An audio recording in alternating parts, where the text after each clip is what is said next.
Married. Yep. Hi. Cool.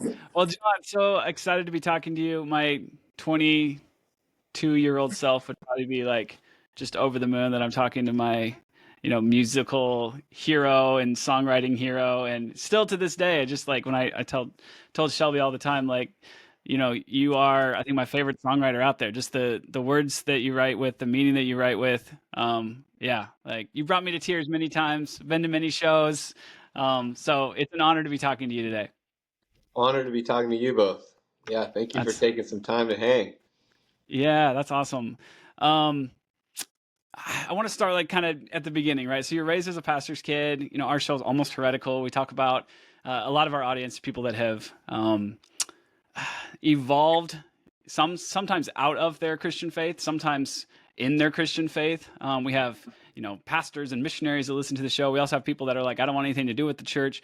It's all over the place. But what we want to create is a safe place for people to question, to doubt, to wonder, to be in different places, but it's okay, right? And we're all going to keep like talking about this stuff together. So I'm curious for you, raised as a pastor's kid. First of all, just like what was that like? I'm just curious, like if you could describe your upbringing, your childhood, your relationship with church growing up, like all of that. Like give me that story. Yeah. So I'm reminded of a Nietzsche quote where he says that the finite only has meaning in reference to the infinite. And I think for me, looking back, when you're a kid, you have no reference point at all. What you see around you is what is, and you assume that that's what everyone experiences. And it's only when you begin to travel, see different countries, different ways of looking at the world, that you realize that your unique upbringing is unlike anyone else's. So my experience as a pastor's kid, I and my brother, Tim, who's also in Switchfoot with me, we had really a unique experience. My dad taught me Stairway to Heaven, which is not a normal like song for a pastor's kid to be learning, especially Right. learning by being taught by his dad, who's the pastor. Yeah. Yeah. And I feel like that kind of says a lot to who my dad was. I think he maybe he sees the world a little different. I think that the delineations we put around ourselves,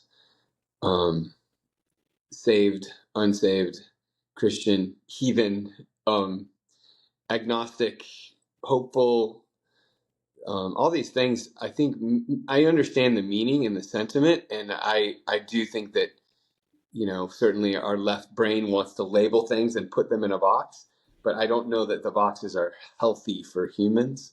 Yeah. And maybe my upbringing had something to do with that particular experience. Yeah, I remember just when I was a pastor for years and planting churches, and just we use that term a lot, like the world, or worldly, or like I think like later I kind of started questioning that, like why do we? It's like us and the world. There's a lot of this us and them, and we're seeing it a lot in society. We talk about like the presidential debates out there and all this stuff. It's always us and them, or you guys and us over here, and just there's these everything's become so polar, right? And so I appreciate that you bring up these labels that we put on things. Yeah, it's not, I don't think it's helpful, it's not healthy, and it only serves to divide people, right? Yeah, well, and it's also really interesting when you're attempting to create art with that as the framework, whereas it feels like more of a team sport than it does an artistic foray into the unknown. Like whose team are you on? Well, what and I feel like my favorite art is the stuff with fangs and claws that you're not really sure where it's coming from, and could devastate you one way or the other. That's my favorite stuff. And I feel like I think the reason why I like that is because it rings true to life. I think life is devastating, beautiful, horrible, wonderful, terrible, and all of it. at the same time, you know, and when it feels like something is safe for the whole family, I begin to question whether it's true or not. You know, death isn't really safe for the whole family, nor is life. And I don't know. I understand as a dad, I don't allow my kids to play in the freeway or anything. And I'm, you know, you're trying to pick songs that are going to be, you know, the right questions and answers to be asking for the age. But I do think that something in the church changed to this protective walled city rather than attempting to wrap our arms around people and love them, you know. How do you raise your kids the same or different, or maybe some of both, as you were raised? I mean, What's the phrase? There are perfect parents, but they don't have kids yet. You I know, like like that. I've never heard that. I like that. oh my gosh, the moment you have kids, you're like, oh my gosh, there's no stones to throw. I have no stones. I don't even know how to do any of this, you know. So I can pontificate all I want about the philosophy, but then when it comes to like actually being on the field, you know, playing the game with your kids, like there's so many moments where I'm like, what am I doing? You know, my daughter, I mean, even from the age of like 3 or 4, she somehow she heard about like predestination, free will, and she's like, yeah, Oh dear. I, Dad, it's all predestined. I don't believe oh in free no. will. And it was this thing where still like every night, tucking her in, I would, I would, that was our conversation, you know, and I would be the one who, I would just tickle her until I'd say, I have no choice. I'm not going to do this. And then finally she would like be like, fine. I don't think that, yeah, she would, yeah, consent to maybe that there is some form of free will. But yeah, as far as I my like that. kids, um, yeah, I'm hoping to, I just hope that they see it's a big world with a lot of different wonderful, beautiful, horrible things happening that I think when you can be open to new situations and new understandings of the world, then maybe uh, you can come to understand other people and maybe even God in a bigger way rather than a smaller way. Yeah. Yeah, I know that you never wanted to be a Christian, the Christian rock band or the Christian alternative band or the Christian singer-songwriter. You resisted that Christian label. Um, why do you? I think you talked about this a little bit earlier, right? About art. Um, so you talk about that a little bit. Like, is that why you resisted the Christian label? And then also, did you ever feel pressure to, with there's Christian, not the label Christian, but like there's Christian music labels out there, record labels out there, Yeah. Christian radio. I was in Christian radio in Los Angeles for years, and it's a system, it's a machine. Did you ever feel pressure from that world to kind of fit into something or to be something? Yeah, how'd you deal with that? Yeah. So, true story today, there was a clown he's juggling and doing these things, and he recognizes me, and as I'm passing, he's like, hey, you're from Switchfoot, right? I'm like, yeah, yeah. He's like, you're that Christian band. So I had this conversation with a clown earlier today. Wait, in what setting did you just run into a clown? It's at like this fair that we're playing at. So he's Okay. yeah, and so I've had this conversation many times before, never with a clown. There you go. But yeah, I feel like Christian as an adjective is an incredibly high and lofty thing to self-apply that I don't really feel comfortable doing. I mean, I don't know that songs can actually possess that adjective. I think maybe human souls alone and maybe actions, the actions that we do, the way we treat each other, the way we love each other, but maybe not like how we get into the chorus, you know? And, Right. for me, like, I think that, again, those delineations that we put around ourselves and around others do more harm especially in this instance, than good. If I want to be singing songs of hope for everyone, why would I put a label that I'm not sure exists on, songs? So that's kind of it.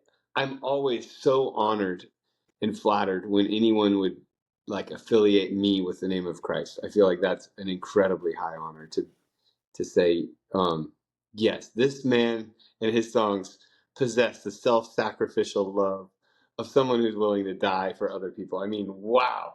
I don't know that that's really what they mean, though, when they hear the chorus. So, yeah, I think it's also, I think it's, as much as it's a kind of silly conversation to have, I think it's a really healthy thing to talk about, because our occupations, especially in a modern sense, are so far removed from who we are. Like, I am, like, we delineate our lives in such funny ways. I'm a Padres fan. I'm a this, I'm a that, I'm a surfer. I vote this way, I do this, but the reality is we're one essence, right? And I think that's, even as silly as the conversation is to talk about like a genre, it sometimes can be really illuminating in the way that we treat uh, our existence here on the planet. Yeah, and everyone wants to know, like, where do you fall on this, right? And you probably get this a lot as a, prominent, and people email us and they want to know what's your stance on, what's your belief, what's on this point, what do you, and I get why some people want to know those things, and I'm not going to ask you like the real tough questions today, but like I've heard interviews and just like people want to know those kind of things, because I think it comes back to the whole like divide, right? And they want to know, where do you fall on the, are you on my team, or are you on this team? Are you Yeah. you want to put labels on stuff, put jerseys on stuff, right? Yeah, and I do think we're in a really strange season, because in times past the jerseys and the teams were fairly easy to decide. Italy, for example, up until I think it was World War II, Italy was a bunch of small little feudal states. They spoke the same language, but they would all like invade each other and kill each other from time to time, city on city, right? Like, you wore your city's team, and that was it. Then it expands a little bit. Italy becomes one nation, and you say, okay, well, now we've got a new team. Um, with the advent of the internet, I think the town, the village, the community is who you interact with on Facebook, Meta, Instagram, Twitter, and that becomes your village. And you're so surprised when somebody has a different viewpoint. It's shocking, because you're like, you live next door to me. How is our village? How can you possibly think like that? Because we're inundated with one thing. And I do think we're looking for connection, and we're settling for tribalism, because it's so much easier to find a common enemy than it is to find a common love. So I think that it will be interesting to find, 50 years from now, will we have moved past that and found a way to connect without just settling for tribalism online. Wow, I can see why you're such a good songwriter. Even the way you talk, you're dropping one-liners everywhere. I'm like, oh my gosh, that's an incredible thing. Yeah, you just said we're looking for connection, we're settling for tribalism. Like, wow, that's really profound. I'm a linguist, and so I love that you brought up the fact that Christian used as an adjective just doesn't feel right. I've kind of felt that way for a while. Yeah, I mean, the original use of it is a noun that, someone would say, I am a Christian, or those are Christians. And what does being Christian mean to you? If someone was to ask you, who maybe wasn't a Christian, and you were to say that you were one, what would that mean for you? I think it all comes down to loving your neighbor, loving God and loving your neighbor. But loving your neighbor is much more quantifiable, you know. Yeah. And maybe that's how we love God, you know. I think that's what God would want. I mean, it's, if His commandments mean something to us, I suppose, then yeah. Yeah, and it is. I think it was Martin Luther King, you know, so he's talking about the main question. The big question is, what are we doing for others?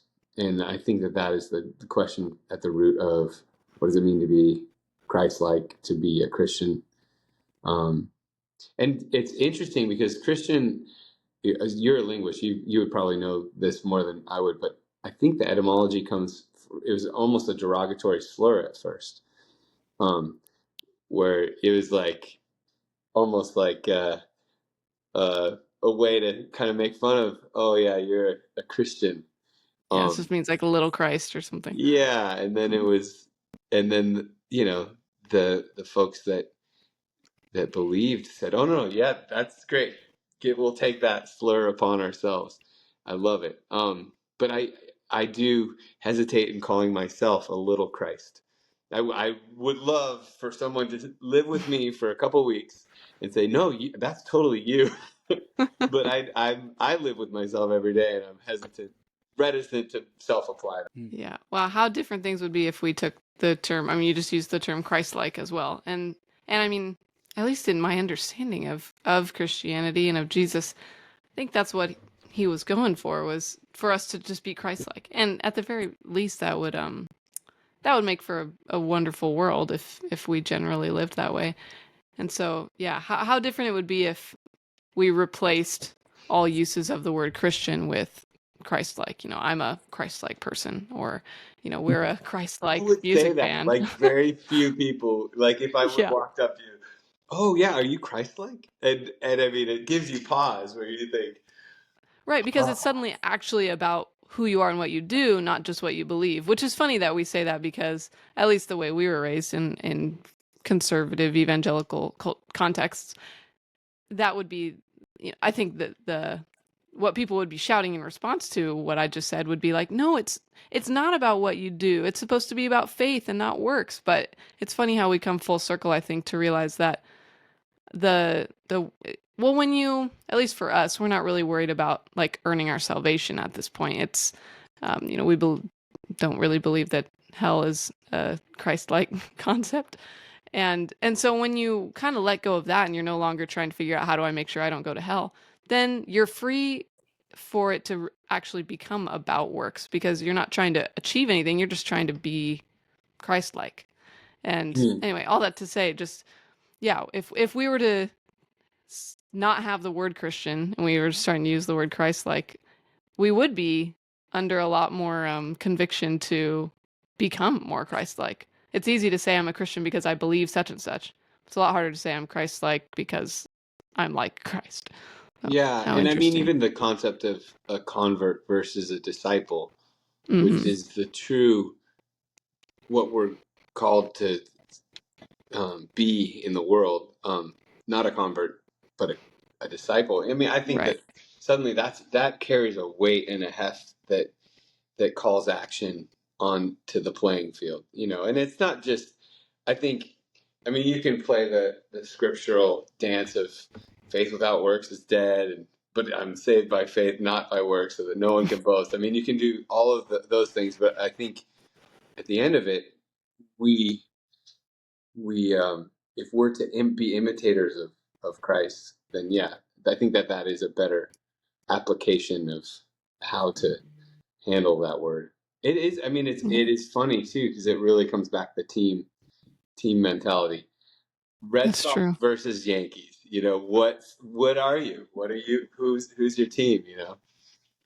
Yeah, which I think we talked to Barbara Brown Taylor. I don't know if you're familiar with her, which just reminds me of like her mentality, as she's a Christian who teaches religion, many other religions as well, and has interacted with them.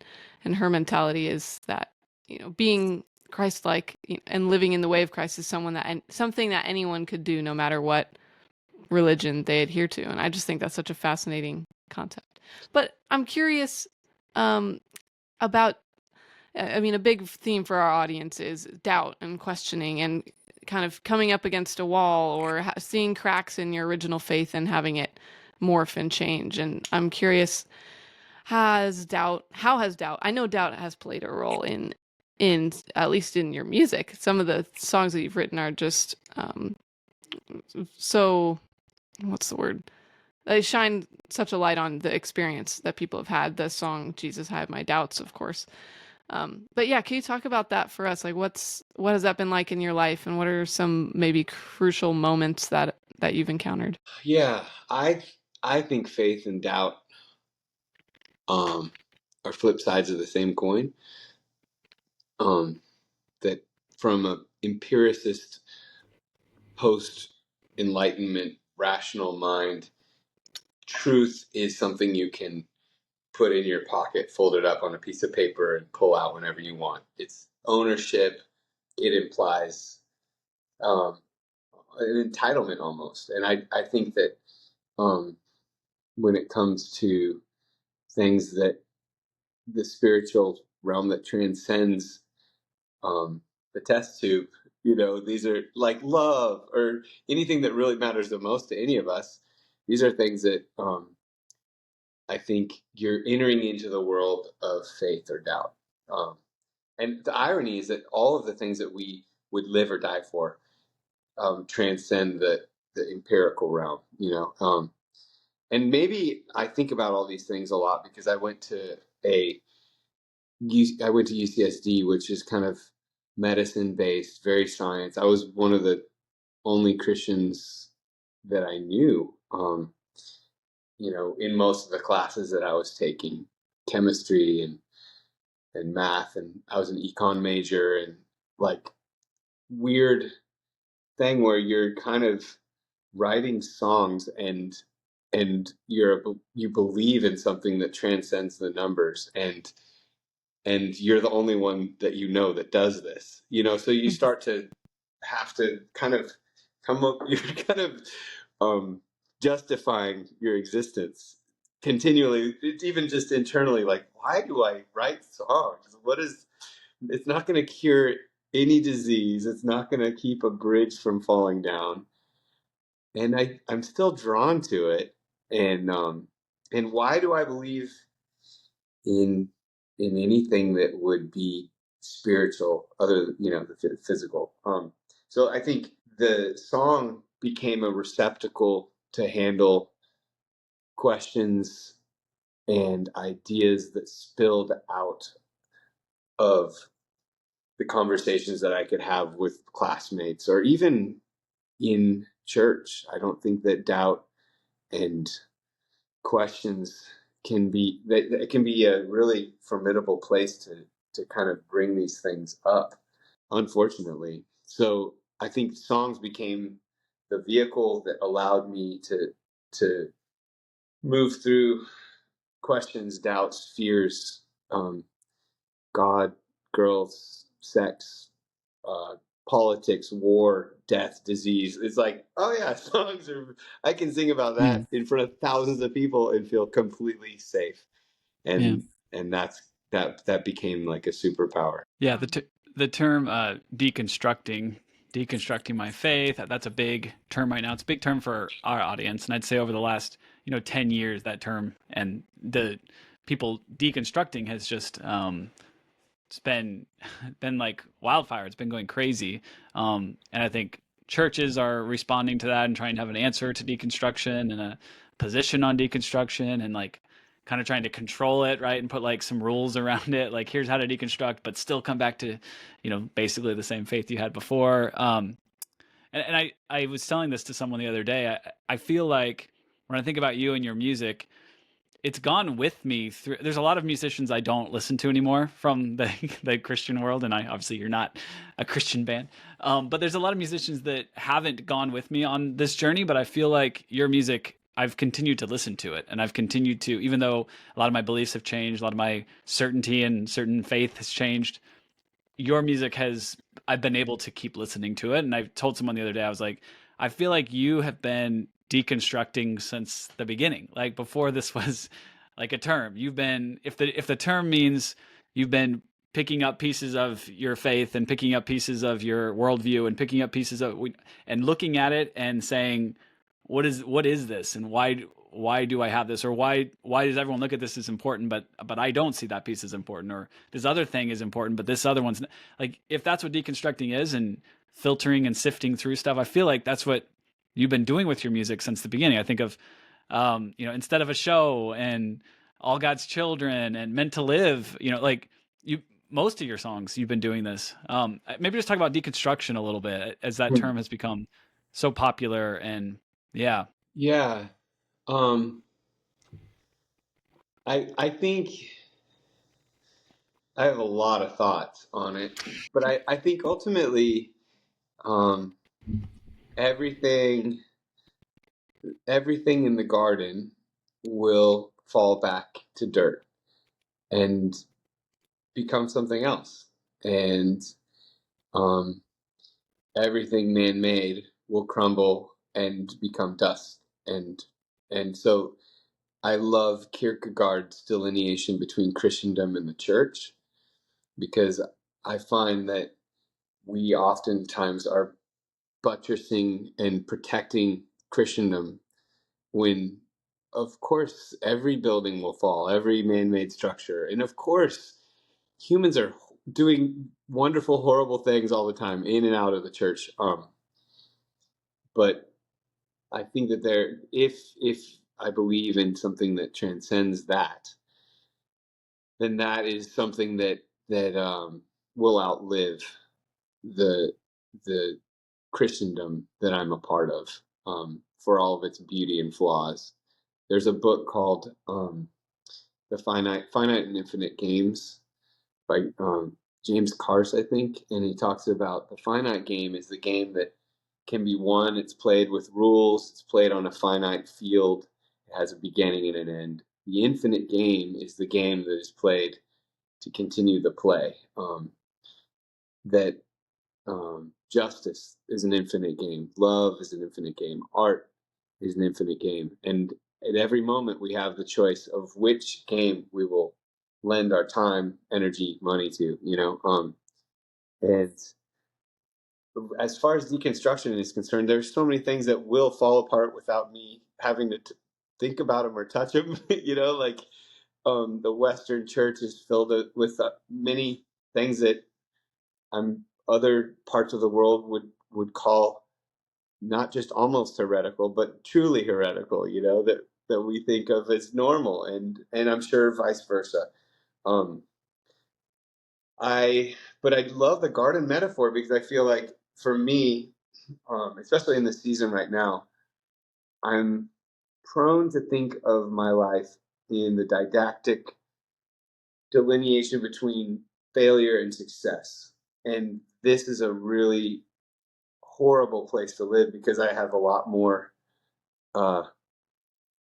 failures than I do successes.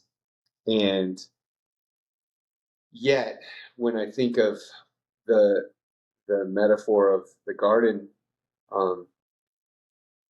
things within me need to die, that new things can be born and come to life and bloom. And letting go of the past is something that can be celebrated.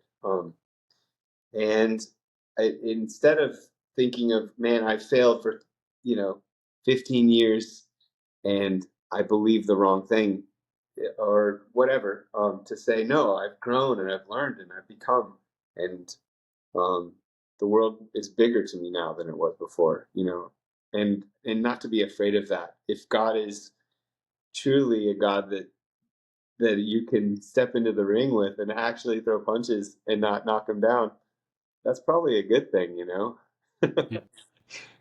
Yeah, I love that. I love the term evolving much more than deconstructing, right? Because deconstructing has this, feels like we're taking things apart, and it's like, like, where's the end? Like, once it's apart, like, what do you do then? Do you just have nothing? Yeah, do you just have nothing? There's nothing left. But like evolution or evolving, personal evolution, like that just feels so much more true. Because in a sense, like, we've always been doing that. Even back when you thought you had all the answers and everything was certain. Well, that was the season, right? Like that was part of your evolution, was building up that certainty to then realize that, oh, that certainty I thought I had, that's not real. Like I can't actually have that. And so yeah, that's the term. Like evolution is spiritual evolution, or evolving in my faith. Like that's been one that I've held on to a little bit more. But you bring up garden, and like it feels like a perfect segue, right? And to even mention the word bloom. But yeah, in bloom, like this new album, I'm just curious if you could talk about it a little bit. Like, where these songs come from? Is it a lot of the stuff that we're talking about right now? Yeah, talk about the new album. I'm excited about it. Yeah, so In Bloom certainly represents the garden metaphor. I was attempting to write the follow-up to Departures. I was hoping to write an album that would be called Arrivals. And so um, I was, I had like 30 plus songs and I was chasing it down and it, it kept getting worse and worse.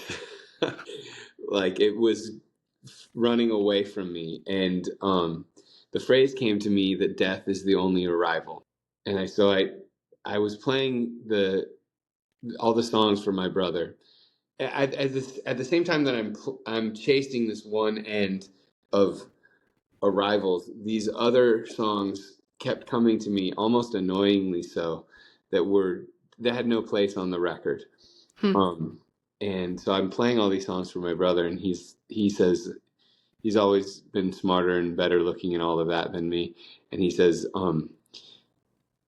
"You made a good record, but it's not the one you were trying to make. You should put this one out instead of that one." So that's what In Bloom is that it's actually truly just a letting go. It's a reluctant release that I think is the perfect receptacle for these songs, because I feel like the songs themselves are representing kind of a letting go of sorts. And I think that for me to be in bloom, it has meant that I have needed to see the past and the dead things that I have tried to hold on to and bring to life, to let them go and let them fertilize whatever future blooms might come. And that's what the record represents to me. Yeah, I love that. I also, as a person who tries to write songs, and there's probably a lot of people out there like that, to say you have 30 songs that you're ready to go for another album, and you're like, okay, scrap it, I'll just write these other 12. It's like, we're talking like 40 plus songs here. I know for a while you were writing a song a day. Do you still write a song a day? I love writing songs. The funny thing is, I have I could write several songs a day. They're not good necessarily, but Right. I just don't have time anymore with kids.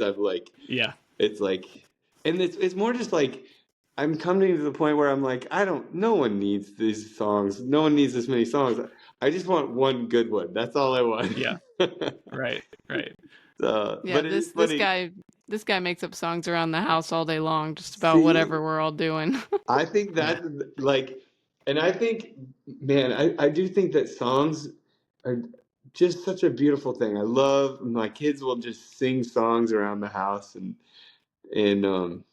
I think about all the songs that have been written that have never been recorded or written down or disseminated to the rest of the world, that God remembers all the stuff that money forgets. So that your songs are somewhere, Right, or all the songs that were lost to time because we didn't have the Notes app or the voice memos app on phones. What happened 30 years ago? Before you could get to a tape player or a tape recorder, it was gone. It was gone. So, and who has money to record it? That's the other thing. Where you're back in the '90s, you're like, well, save up some money, and then you think to yourself, is this song really that good? Totally. And now you can just drop something low quality, put it on TikTok, and I mean it is a cool thing, right? The era we're living in where this people are getting famous. They're getting noticed because of their music. Like they're getting noticed all the time. It's not some label that's reaching it. They're just that people wanted it, so then they're like, hey, put this on Spotify. And they're like, okay, and now you have what's the guy, Noah Khan, is that how you say his name? Guys like that. It's like, boom, he's made on TikTok. It's crazy. It's awesome. He is. We got a chance to play a festival with him a couple months ago, and it was phenomenal. It was great to hear his songs. I really like his stuff. Yeah, totally. Curious, as we kind of wrap things up here, what spiritual practices do you have like, with kids and all that, as you have little time, right? Like what kind of practices have you been able to hold on to? Obviously, writing songs, that's a language, right? It's like journaling, right? So Yeah. I'm curious what others, or is that your main one? Yeah.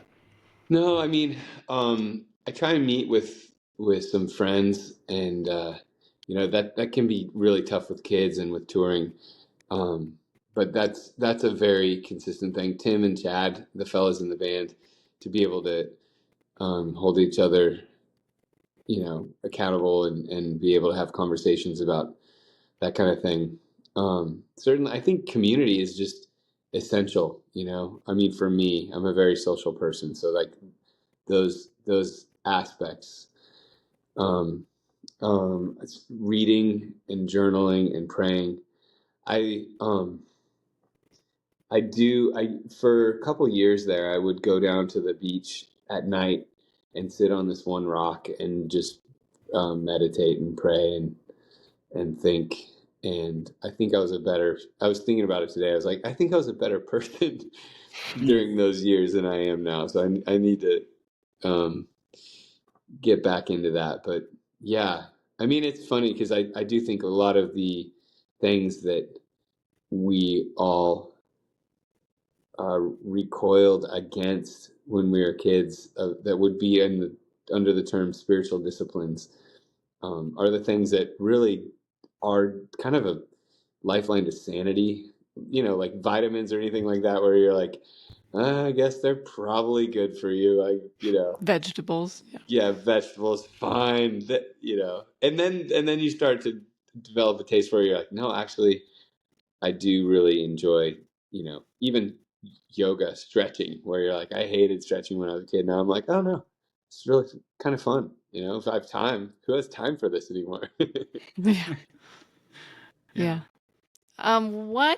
What advice would you give to someone who's feeling disenchanted with the church and Christianity, but still wants to maintain some kind of connection to Jesus? Maybe still has a love for Jesus in there, but it feels very clouded by whatever they've experienced with the church and with formal like religion. What would you say to those people? That's a great question. I mean, I think I would begin by saying, like, pain and anger and frustration are real, and you're not alone in that. I think we have had the experience of playing a Christian festival and a mainstream festival. Was it And a Christ-like festival though? No, I'm just kidding. that's where I'm saying, like, yeah, it's a strange thing. There's a couple weekends where you'd go back to back, and you'd experience one crowd and then the other. One crowd literally, like, holds up a beer and just is like, here's the boobs and beer and whatever it is.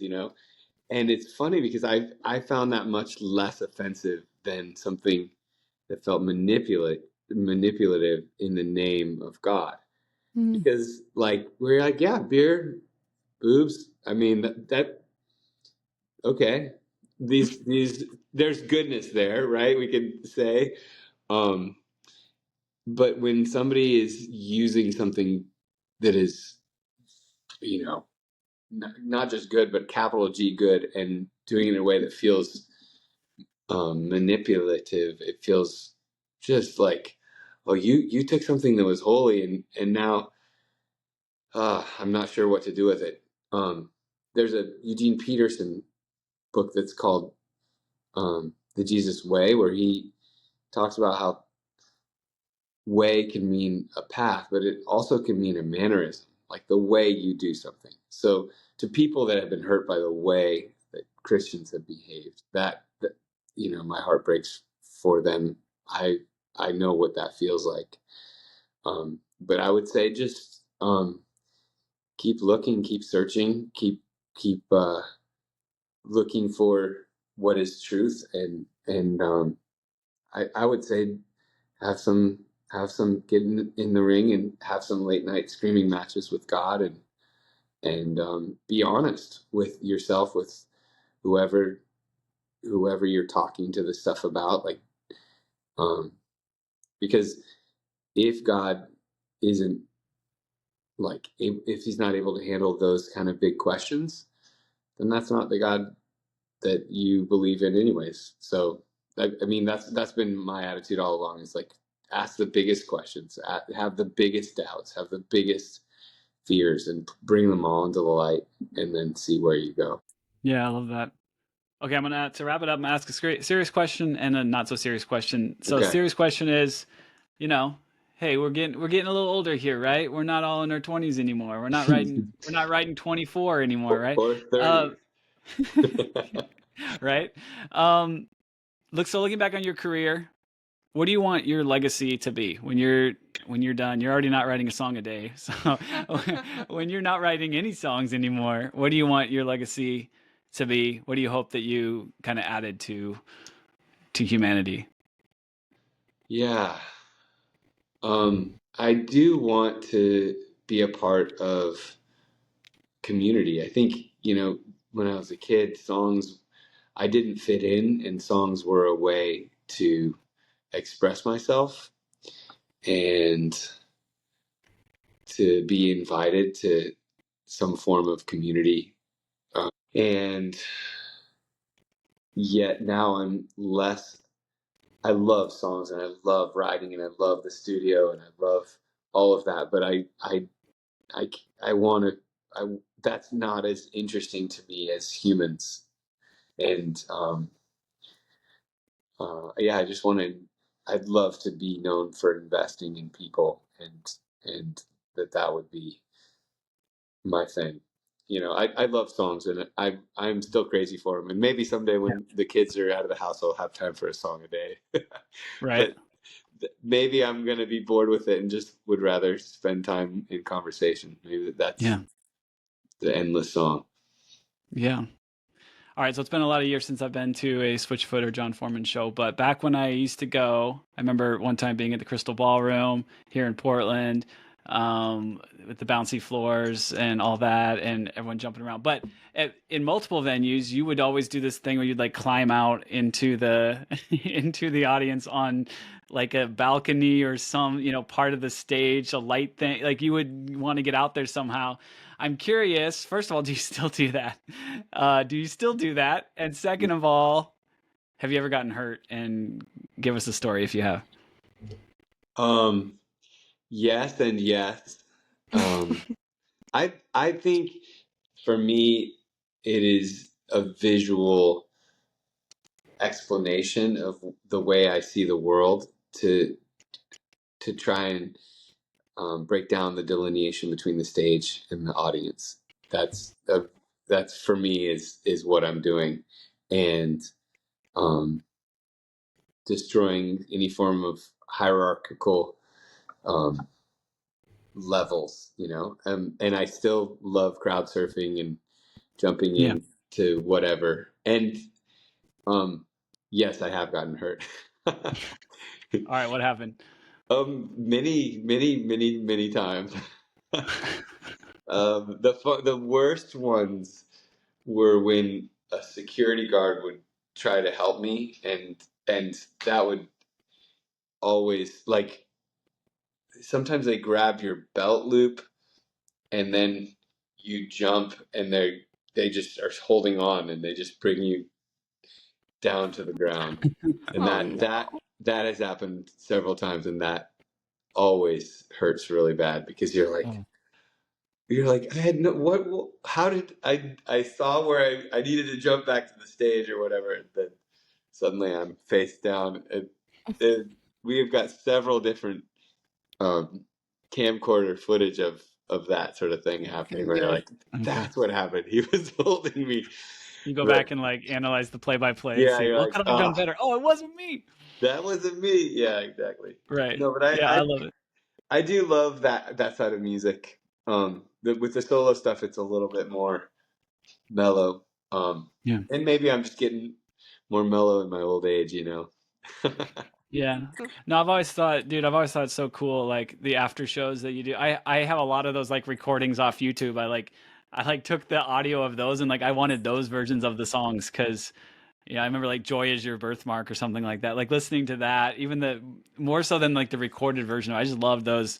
It's just you and 100 people or whatever. You'd always hang out behind the venue after the show, and just I feel like you're one of those people that's always trying to give more than you take and create that experience for other people. And yeah, so to hear you say that you wanted to tear down kind of that barrier, I just love that. And I think that's what people have, that's what I've experienced from your music. And I'm sure others have experienced that too.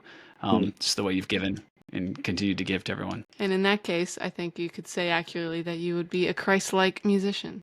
Yeah, there you go. We're back full circle. Whoa, Full circle. Jon, thank you so much for hopping on and doing this. And I hope you keep writing many, many more songs. And I'm going to enjoy every single one. So thank you, Nate. Thank you, Shelby, and thank you for your questions. And honored to be a part of it. Awesome. Wonderful. Thanks so much. All right. Thanks, Jon. Have a good show tonight. All right. Thank you. I'll say hi to the clowns for you. All right. Thank you. Yeah.